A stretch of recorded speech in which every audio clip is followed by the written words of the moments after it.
Welcome back to another Marvel Mystic Mayhem closed beta test video. I'm on day 2 of the closed beta test, and as you can see on the screen here, I've hit account level 21, which is a pretty important level within the game itself. There's a lot of things that open up along the way to this point here, and some missions and things that you get done.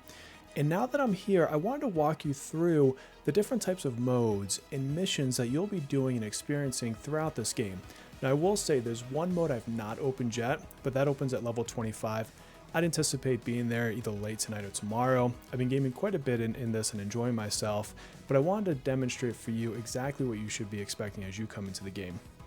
Now, being beta, things are subject to change, so, different things like how much stamina things take could change, what kind of rewards are out there will change. Even some of the boss difficulty has already been patched downwards today. Apparently yesterday some thought it was too hard. I didn't even get to some of it till this morning. So, they'll tweak and alter as we go. But this screen here, the Dreamscape, this is where you're going to find all of your made modes. And like I said, on the bottom right there, you've got Fabled Finds, which I haven't, gotten to yet. But let's go through these. So first off, you've got Story. Pretty self-explanatory. This is the story. And the story itself, it does gate at certain levels. So for example, if I kind of back out here, when you start, you're in the Chaotic Dream. And I believe it was level 15 before I was allowed to actually get into Trial of Khonshu. And even in there, level 6 I think opened up at level 20, or stage 6 opened up at level 20. So you don't necessarily have free reign the entire time. You do have to progress your account to get there, and you'll need to anyways, because until you level up certain characters, you're not going to be able to beat certain challenges anyway. It's all pretty natural. It's pretty organic. And then in the bottom left here, and I need to turn my camera off for a second so you can see it, we have this stem and branch system. So the stem, this is your main story. The branch is a set of additional story missions. And so if I actually go back, you'll see this first batch here. I've already gone through and 3-starred everything, but there are additional ways to get more rewards. You'll see this little gift box, and you can get some extra keys, some extra gems, things of that nature. So story mode, I would say, is a pretty fun mode. Obviously the first few stages are going to be very tutorial based, and because it's tutorial based, a lot of the challenge really just isn't there to start with, but it does ramp up. You do get bosses and things of that nature. So that's the story. As a matter of fact, if I go back to STEM, you can see just how much is actually there. So I'm on the second set of chapters, and there's another 2 more sets, and I'm sure it'll take me, well into the mid game, hopefully late game, or maybe I'll add some more later, who knows. So that is the story modes. Next up is Memento. I would almost say Memento is kind of like a journey mode with some challenge to it. It's not terribly hard just yet, but what you do is you go into one of these little shard things here, and basically you're presented with this map. And the way that it works is these lighter color areas, you have to click on one of those, and that uses one of your rounds or moves. And if you look in the top right, you're going to see that to get a perfect score, I have to clear this entire mode within 6 rounds. Now I can just click on these and go straight to the boss. And so now I'm on round 3 of 8, that's definitely less than 6. But in doing so, the boss is level 21. If I go back and I click on this earlier battle here, what you're going to see under rewards is that by purifying this, it reduces the boss level by 5. Now that can be very important unless you're obviously well over leveled for this. And this is actually pretty straightforward. So for example, in this map, all I have to do is include 3 level 9 or above heroes. And so if I were to do this, I could pick, whatever, these 3. And I would dispatch, and that's it. So it basically is like do you meet the requisites? But now those characters are locked out. I can't use them within this battle. In some other maps, things that you'll find in this little grid space here is there might be a treasure chest. And so you have to plan your route to the treasure chest. Or there might be a different kind of battle where you do actually have to do the normal battle mechanics. It all just depends on the stage that you're in. And another example here is you'll notice that on the boss, it's got this kind of eclipse moon looking thing, and the mechanic in this set of stages is I can't go there unless I change the the moon pattern. And so by clicking here, now it's opened up again. So I could click on it, I could face the boss, and get whatever rewards would have come with it. The other thing, let me give up on this one here. The other thing, and unfortunately I don't have a stage cleared I can show you, is after you clear that, it actually opens up 2 secondary stages that go with it. One is a pretty standard battle, and it gives you some gems and things. And the other one is like a tactics battle. And what it does is it gives you typically 1 character. I think occasionally I might have seen 1 more. And it predetermines their powers, their level, and it gives you a challenge. So for example, 1 had a barrier, and there was a bad guy trying to walk around and get to me, and I was playing as Iron Man. This is who they gave me. And the objective was to never get hit. My Iron Man was set at level 1. I was fighting someone much higher, and I had to constantly use his dash ability to jump around, not get hit while constantly doing damage. So they call it tactics, and it gives you just a different way to think about the stage and the strategy behind it. Like other modes, there's a little box here, and you get different rewards for completing these. You also get your XP and things to level your account. So Memento, it's pretty fun. The bosses are pretty engaging. I do enjoy Memento so far. I'm actually going to go down on the list here for a second. You have next is Battle Bonanza. So Battle Bonanza, I believe, was the first set of kind of stamina-based missions that you unlock. This is kind of your bog standard dailies that you get in just about every single gacha game out there, and it's to give you different materials for advancing your characters.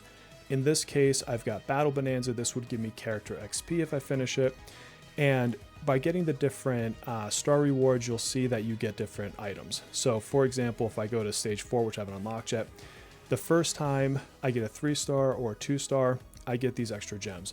So you do want to get your 3 stars. Now the gap between stages, so stage 3 to stage 4, for example, is only 2,000 more character XP. It's not a ton. And so if you don't auto battle your way through to 3 stars, you can always come back with overpowered characters later. It doesn't really matter. You're not losing, you're not missing out on much. And these all go up to difficulty level 10, which has a required level of 52.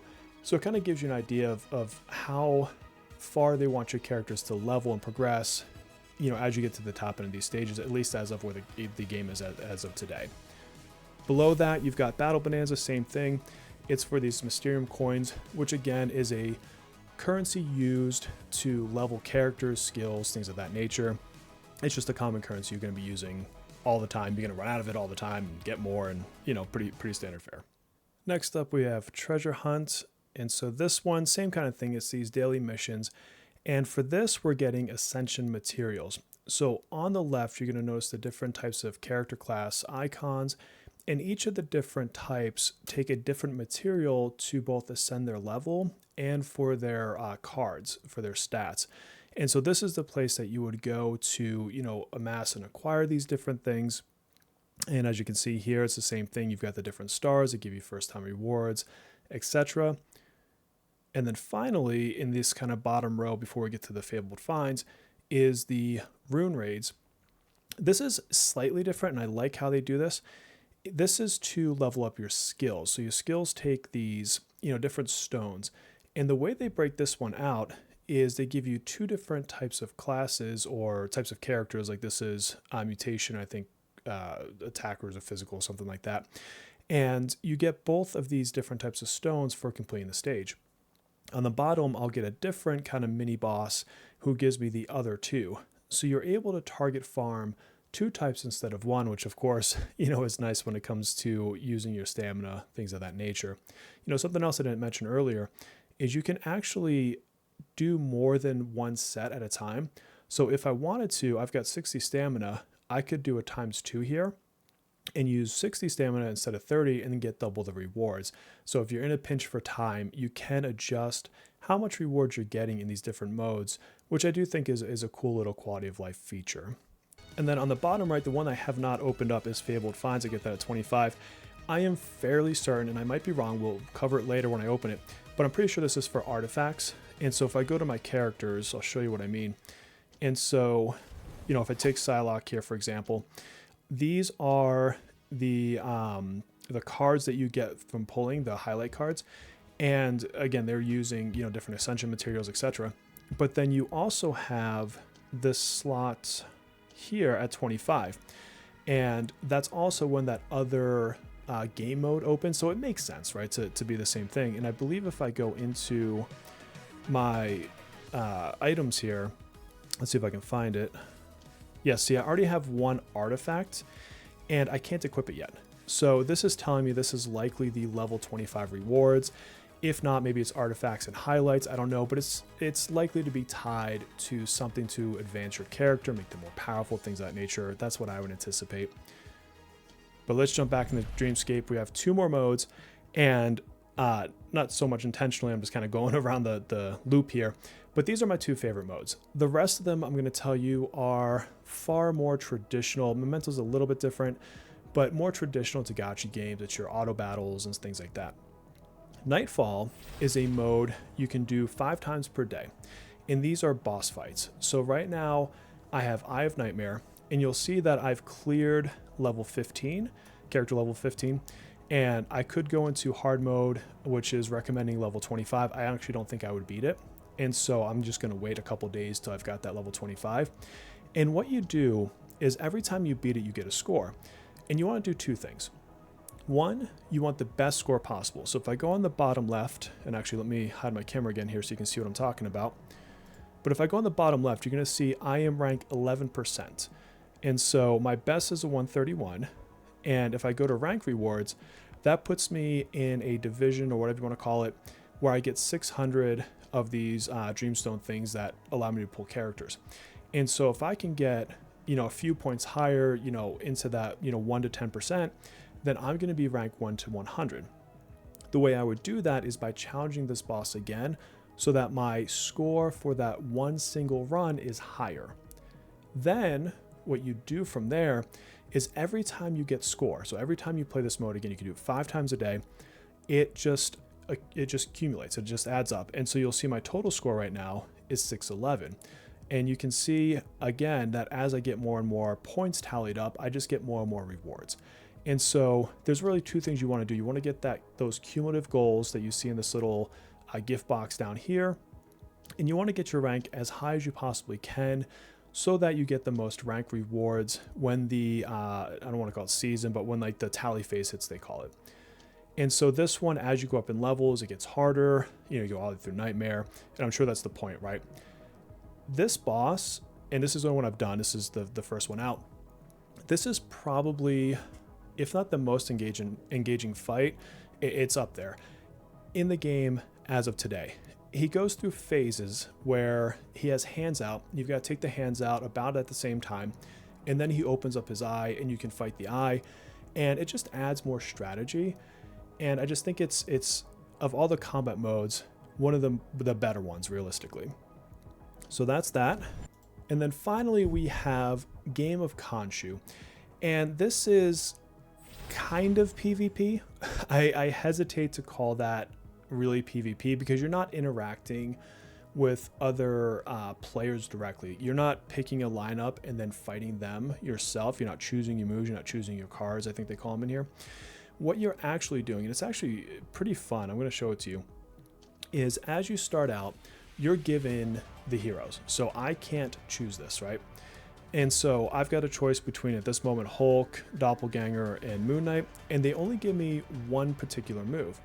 And once well, actually I get all 3.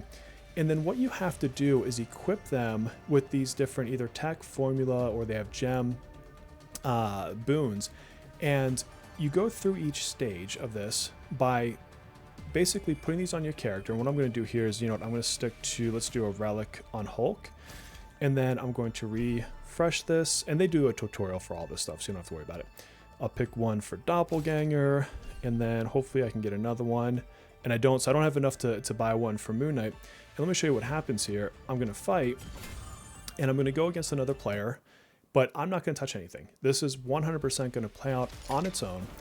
And my goal is obviously to win. I mean, what mode isn't meant to be a win? And should I win, I'm going to get to come out of this and pick new relics. I can combine them to level them up. And the goal is to continuously get more powerful so that I can continue to go further and further down, potentially up to 8 separate paths. So we'll let this play out, and then we'll go back. So yeah, it looks like I won this one. We'll show you what I mean here. So yeah, you can see now the wins. I want to get through all of that without losing my 3 lives. And now, let's see, we'll go back. So it's going to let me pick another character and then another one on the next round if I win again. And so we'll pick Psylocke here. And now you'll see I have more relics. And also you might notice a couple of these have arrows ups, so I can combine those to make them a 2-star and then drag that to one of my characters. And so the reason I think this particular mode, I'm just going to back out of it to be honest. Let me get out of here really quick. The reason I like this mode is it's got more, I guess, flavor, more originality to it. It is giving me reason to think. Now, I'm not getting to take my super powered, characters that I built up, but it's different. And if you look here, actually, I think it's, it's up here. If I look here, I can look at the different characters that they might unlock. I can look at the different items, and you can see just how many different things there are. And so I could say, look at the Black Vortex, and for each boon sold, which are those things I was just dragging around, random heroes, grant 1, 2, or 3 random heroes the boon's additional levels. Or I had one, so the run I did earlier, I was stacking this gem here. I had this on 4 of my 5, and I had an explosive looking one on a different one. And they were fully leveled up to level 3 by the end. And so the way it worked was that after so many hits and such, I would start just accumulating levels and levels and levels. And so by the time I reached the end of the stages, I want to say my characters were close to level 200. It was quite ridiculous. I thought there might be a, let's do end. Maybe I can show you the record. We're just going to give up. I don't want to use my stamina there. But yeah, here we go. But yeah, you can see here on the bottom row there, like level 199 Moon Knight, level 186 Juggernaut. So it's really kind of fun. You end up just doing different combinations of gems and tech and whatever. And so it's one that I'm going to enjoy exploring quite a bit further. Now, when you do beat the stage, you do have to use your stamina to get rewards. You can use, I think as little as 30, you can crank it up quite a bit. And you're going to get the things that are basically in this chest. And it gives things like these artifacts. So this is how I got that artifact I showed you earlier. Of course, you're getting XP, you're getting, different materials. And the other thing you can do here as well is you can upgrade your chest by beating these stages. Now, again, I'm not going to run this through right now just because I'm a little bit under leveled. But eventually I'll come in here and I'll fight this group of enemies and I'll make my chest that much better to give me better rewards. So you level your chest, you try to get through all 8 stages. The better you do, the more rewards you get. And then you also get this first time reward. So as I get to 15 points, I'll have all of these different rewards. Matter of fact, I just unlocked some more stones there. So all in all, those are the different modes. If I were to rank them today, I think for standard gameplay, Nightfall is my favorite. I like fighting bosses. I like having more strategy. Probably follow that up maybe with Memento. The bottom path, it's all of your kind of standard dailies, so not much to really love or hate. I'm pretty neutral to that stuff. The story, it's fun. It does have some good battles. It's just so far pretty standard gameplay. I don't think it's necessarily going to knock anyone's socks off and revolutionize a genre or anything like that, but it's there and it's going to give you rewards, and I think it's a good thing. And then I think Game of Khonshu is definitely my either tie for second with Memento or is my second place. And it's just, again, it's unique, it's different. It puts a spin on the way you get your characters. It's got that kind of roguelite type gameplay element to it. So I'm excited to see, how deep some of these modes can go, how challenging they can get. Again, I'm only level 21, so it's still probably classified as early or late early game. And so I'm not necessarily opened up the hardest fights, I'm sure. And I'm still progressing my characters along. I can tell there's a lot more power creep to come. But there you have it. Those are the modes. Wanted to bring you some education on what you'd be diving into should you want to pick up this game once it comes out of beta. I am enjoying myself still. And hey, if you want to see more of Marvel Mystic Mayhem, drop a comment below on the different features you want to see. Do you want me to demonstrate boss fights? Do you want to see, more about the pulling? What are the things that you're interested in seeing content on? And I'll try to make guides or videos that cater to you and your needs. And while you're down there, if you wouldn't mind dropping a like and a sub, it helps the channel out tremendously and helps us get out to other people. And my friends, this has been the 16-Bit Bear. I'll see you on our next video.